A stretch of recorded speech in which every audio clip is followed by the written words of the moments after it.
Ang Pasko, amo ini ang tion nga ang aton Dios nagsugata sang aton pinakadako nga kinahanglanon paagi sa paghatag sa aton sang pinakadako nga dulot nga aton nga mabaton. Ang pagkatawo kag ang pagpakatawo sang iya bugto nga anak nga si Jesucristo nga mangin manluluwas kag Ginoo naton. Gani pagigupod kamo sa akon kay sa sulod sining 30 ka minutos aton pagapamalandungan sa pulong sang aton Ginoo ang nagakalain-lain nga lalantawon sang Pasko.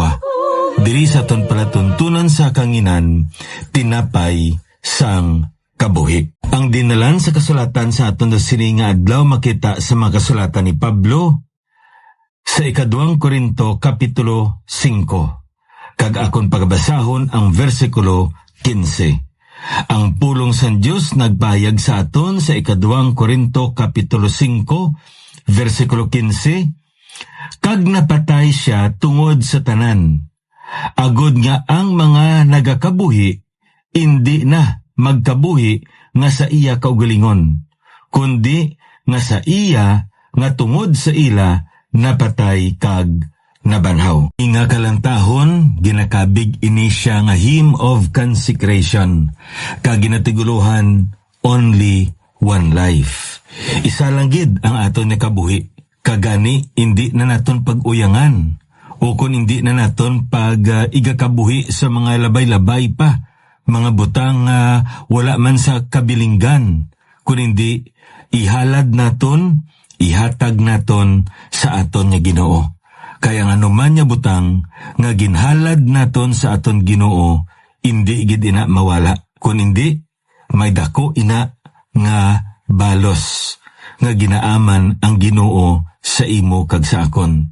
Kung diin gani nga ginhatag naton ang aton nga kabuhi, mabaton pa naton ina. Apang sa tion nga ginakabuhi naton ang aton nga kabuhi para lang sa aton kaugalingon, madula naton ina. Amo ina ang realidad nga makita naton sa bala nga pulong sang aton Dios. Kag ang aton mismo nga Ginoo ang nagpahayag sana. Gani sa isa naton nga kabuhi, ihatag naton sa aton nga Ginoo. Kay ang ina nga kabuhi nga ginhatag naton para sa iya, may ara ina dako nga balos tungod nga nangin matinumanon kita, hindi lamang sa kamatuuran nga aton nga nabaton, kun hindi nangin matinuhon man kita sa pulong nga aton nga nabatian. Only one life to offer, Jesus my Lord and King. Only one tongue to praise thee, and of thy mercy sing. Kabay pa nga ihalad naton ang aton nga kabuhi sa aton ni Ginoo. Sa sini nga Pasko, kabay pa nga aton gid nga nausisa sing maayo ang kamatuoran nga ang aton Ginoong Jesucristo ginhalad niya ang iya kabuhi digto sa krus sa Kalbaryo, kag tungod sini napatay siya, agod niya kita nga napatay sa sala, mabuhi paagi sa kaluwasan nga ginhatag niya sa imo kag sa akon. Kag tungod sini ihatag man naton balik ang kabuhi naton sa iya, kay iya ini kag para ini sa iya. Only one life to offer. Na magapadayon kita diri sa pagtuon naton sa pulong sang aton ni Ginoo, glimpses of Christmas. Ang pamangkot subong sa aton, nakasilibrar gid man bala kita sang Pasko, selebrasyon nga may kahulugan, selebrasyon nga may kabilianan, selebrasyon nga sa diin kung magtamod ang Ginoo, malipay siya, kag makahambal siya nga amugid ini nga selebrasyon ang gusto nakon nga makita sa akon nga mga katawhan. Kay kung aton bala sisaon sa pulong sa Ginoo, katulad sa nauna nga Pasko, madahamo sa mga katawhan nga nakasaksi sini apang wala nila makita ang matudtuod nga kahulugan.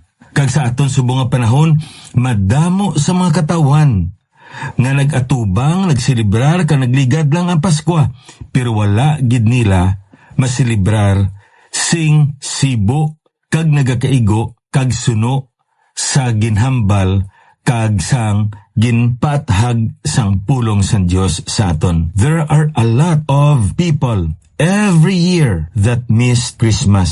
Why? They failed to realize the real meaning of Christmas. Kung sa aton pa, wala gid nila na pamanandungan kung ano gid ang kabilugan kag ang kaundan sang Pasko. Amuni nga tamaan lang kahapaw, sa ibabaw lang ang ilaya nga pagsilibrar. Ti naibaluan naton nga bisan ano pa nga klase sang selebrasyon, kung wala dira ang Kristo sang Pasko, wala gid ina sing kahulugan. Amo ni nga kung aton nga lang taon bala sa pulong sa Ginoo, katahom sang isa bala ka manugwali, kag amo ining iya ginambal. You will never be the same if your encounter with Jesus is genuine. Hindi kagidya mangin amuman ina sa gihapon, kung hindi may dako gid nga pagbag-o sa imo kabuhi. Sa tion nga ang imo nga pagsugata sa aton Ginoo Kristo matudtuod gid. Kay kung matudtuod gid ang imo nga eksperyensya, ang imo nga pagsugata sa aton Ginoo Kristo, may dako gid nga pagbag-o sa imo ya nga kabuhi. Amo ina ang makita naton nga madamo sa makatawhan sa pulong sang Dios nga nasugata man nila sa Kristo Jesus. Pero masubo lang kay imbis tani nga magbag-o sa kayuhan, nagbag-o pagid sa kalainan. Ti madamo kita sing mga katawhan nga nakita sa pulong sa Dios. Ang una gid dira siguro, and he was the classic example, Judas. Kung lang taon niya natin sa pulong sa Ginoo, mga 3 katuig, naupod-upod niya sa Diyos. Nasaksihan niya ang pag-ayos ang ato ni Ginoo. Nasaksihan niya ang madamo nga mga mirakulo nga ginhimo sa ato ni Ginoo. Kag napamatian niya ang madamo nga mga walis ang aton nga Ginoo. Apang ang masubo diri kay sa kadamo sang tinion nga nasugata niya ang Dios. Napamatian niya sa iya 2 kadulunggan. Nakita niya sa iya nga mga mata. Iya pagani nga nabaton sa iya nga mga kamot. Kaginsunod niya man, pagi sa iya 2 ka mga tiil. Apang masubo lang, kay wala sing matudtuod nga eksperyensya sa ato ni Ginoo. Kag tungod sini wala man sing matudtuod nga pagbag-o sa iya nga kabuhi. Amo ning masubo diri kay may ara gid nga ginatuog kita pagbag-o. Ang problema lang kay sa tion nga masugata sang tawo ang aton nga Ginoo, either he will become a better person or he will become a worse person. Kag ti nakita naton sa kabuhi ni Judas. Ti sino pagid? Herod. Amo man ina. Ang masapuan naton, naibaluan niya, nabatian niya man, ang aton Ginoo Kristo, pero para sa iya, wala inisimpulos. Pilate, sino pagid? Anas, Caiaphas, mga saserdote ini, nga nagukom sa aton ni Ginoo, nasugata nilang Ginoo. Apang masubo, kaysa ilang pagsugata sa aton Ginoo, wala sing matudtuod nga eksperyensya. Kag tungod sini, wala sing kaayuhan ang ila nga pag-atubang kag sa pagsugata sa aton nga Ginoo. Apang sa piyak kabahin, kung ikaw kag ako, katulad sa sining mga katawhan nga aton subong pagkapamlandungan, ang aton nga pag-atubang sa aton Ginoo, bukas aton tigipusoon, kag may ara kita handom nga manghikot siya.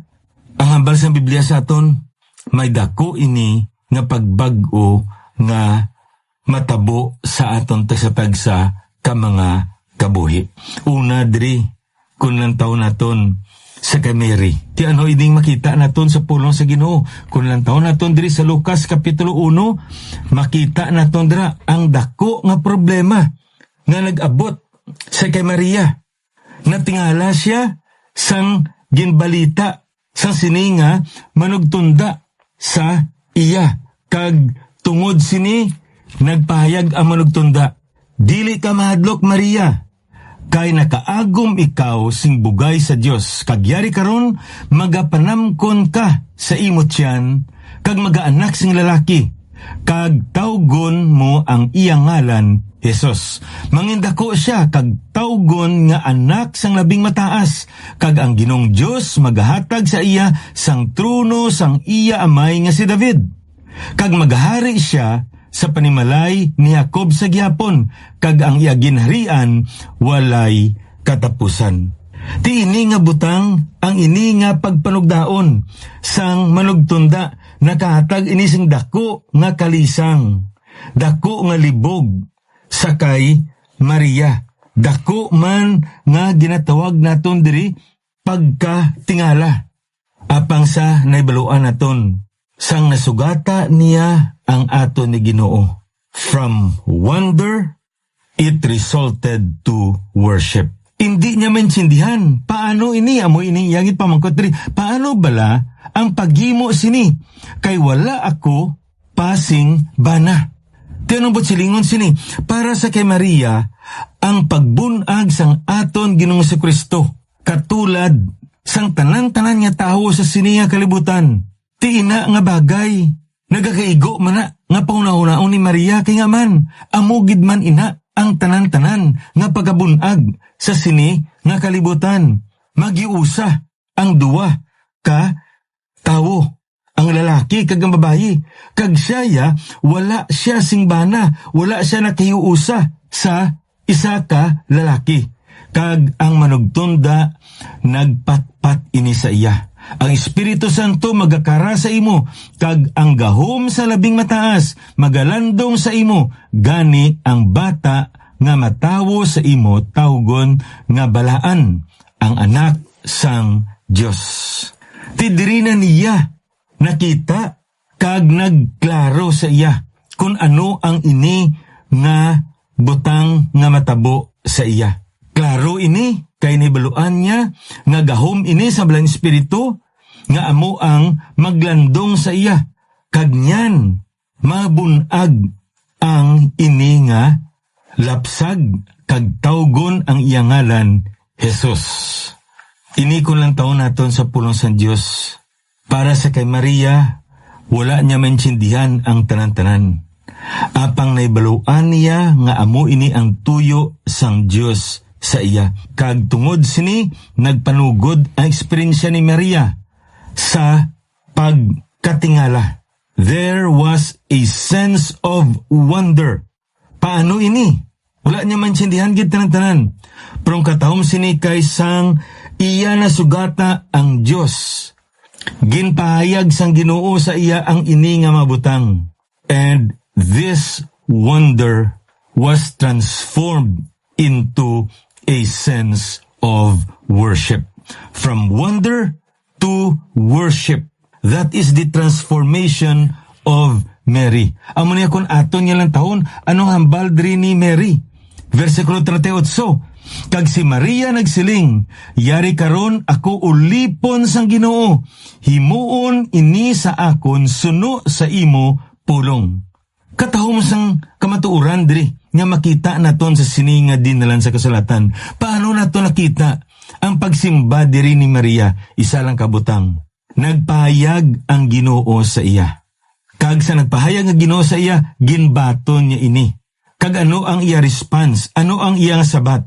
Ginoo, yari ako, ulipon nimo. Ikaw amo ang akon nga Ginoo. Kag nagapasakop ako sa tanan-tanan ni mga tinutuyo. Hindi ko man ini maintindihan tanan-tanan. Ano man ini ang nagakatabo sa palibot ko. Pero naibaluan ko nga amo ini ang imo plano. Kag tungod sini, nagapasakop ako sa imo. That is worship. Ang pulong bala nga worship, sa aton bala nga pagtuon sini, worship is our response to God's revelation. Hindi kita makasimba sa Diyos kung hindi niya ipahayag sa aton, kung hindi niya pagpakita sa aton ang iyang binuhatan, ang iyang kaugalingon, ang iyang mga tinutuyo, ang iyang kaalam, ang iyang pagpangikot sa aton kabuhi.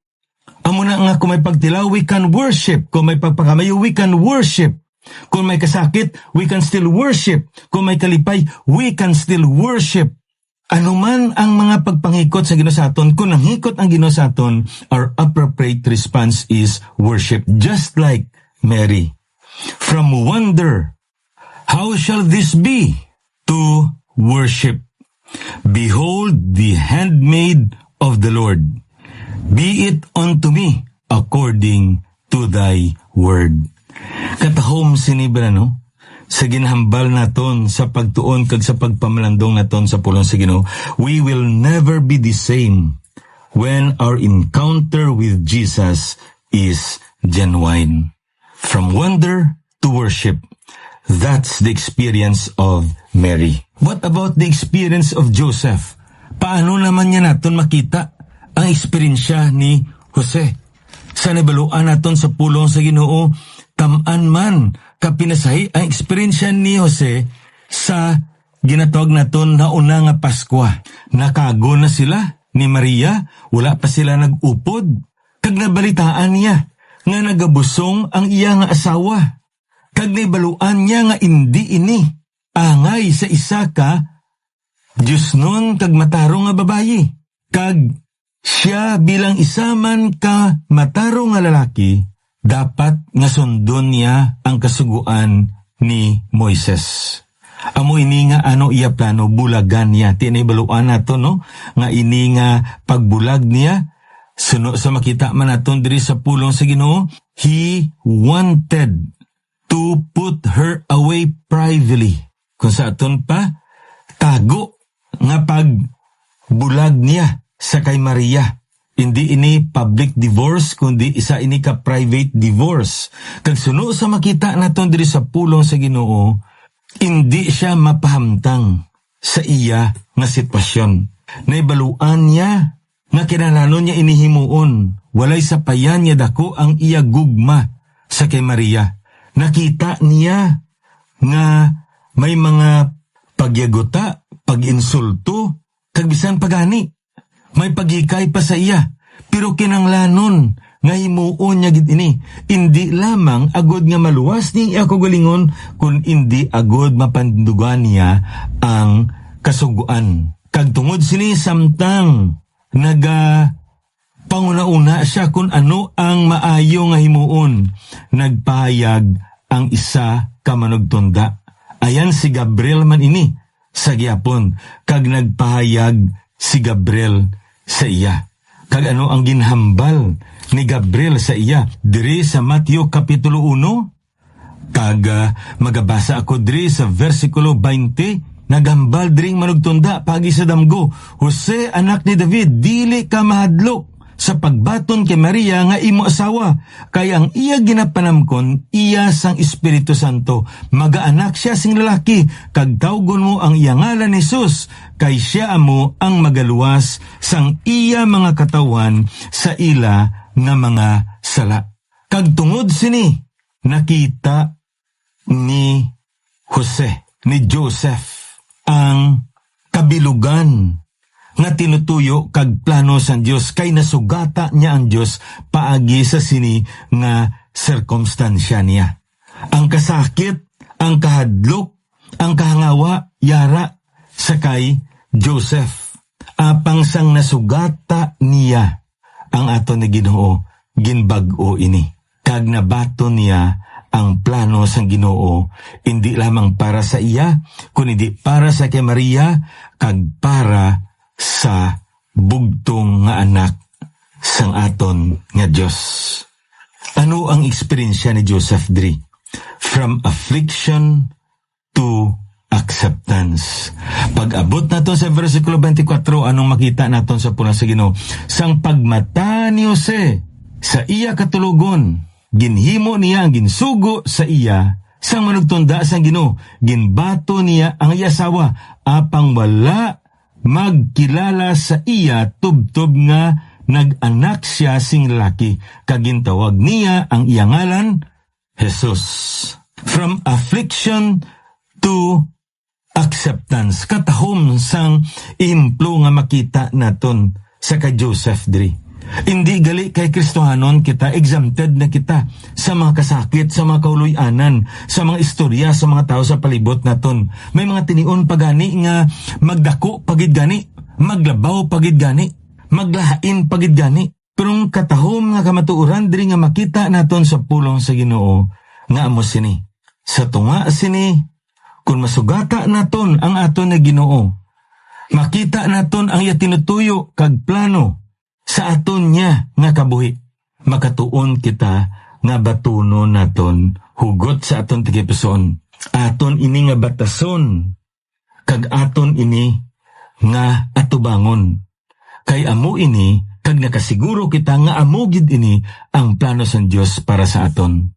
Para iyan sa inyo naguntat ang mga matawag naton siguro no kutso-kutso, istorya-istorya, mga huring-huring sa palibot, nga wala pa nakaupod si Maria kag si Jose. Nagbusong na ya si Maria. Ano ayan ang ihambal nila sa kay Jose? Ano ayan ang ginhambal nila sa kay Maria? Nagapatigid ako nga wala to naguntat sang ginkuha kag ginbato ni Jose si Maria. Kag naibaluan nila nga hindi ato kay Jose ang maayo lang nga natabo nga nagpanaog sila. Halin sa Galilea, gadto sila sa Judea, sa Bethlehem. Ayan, Jutay lang to nakakilala sa ila sa Bethlehem kay mga parinte to nila ya ang ato digto. Kag mag-ula sila to nagkitanay. Lain niya digto sa Galilea, sa Nazareth. Grabe tong huring-huring. Abang katahom diri nga makita nato niya sa pulong sa Ginoo nga mo sini. Sa tunga sang mga kabudlayan, mga kasakit, ang mga katawan sa Dios, si Maria kag si Jose, ining mag-asawa, ginbato nila ang plano kag tinutuyo sang Dios. Why? Because they encountered Jesus. And their encounter was genuine. And because of this, they were never the same again. Katahom sa siniya kamatuoran niya makita naton. Kabay pa nga nasugata naton ang aton Ginoo si Kristo sa Pasko nga aton niya ginsilibrar. Kag subong man nga may pagbag-o nga natabo sa aton nga kabuhi. Padayuno naton ining aton nga pagtuon sa Madason ni Broadcast. Ininyo abyan, alagad sa kanginan, Pastor Neil Vilches, ang Ginoo, magapakamayo sa inyo.